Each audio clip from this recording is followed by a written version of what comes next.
Well, one of the things that we thought would be helpful in taking a remote character and making him more accessible as a human being would be to see him through the eyes of those people who worked most closely with him, as well as those who cared about him the most.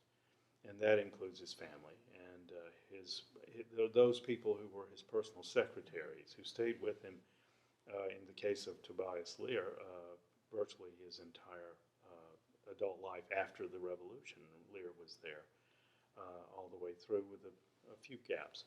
Otherwise, we see through these people Washington acting as a human being, as a man who had problems with his temper, who cared deeply, did not always show it, but also a Washington who was more intellectually acute than often is portrayed.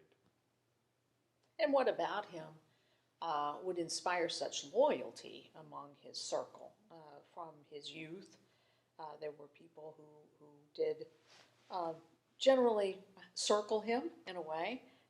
He was the kind of person who did inspire a great deal of loyalty, and was generally loyal to his friends too. Though, as we point out, there's some notable exceptions to that, where Washington um, decided that maybe that certain people in his circle were not as valuable to him and the country uh, as he had earlier thought.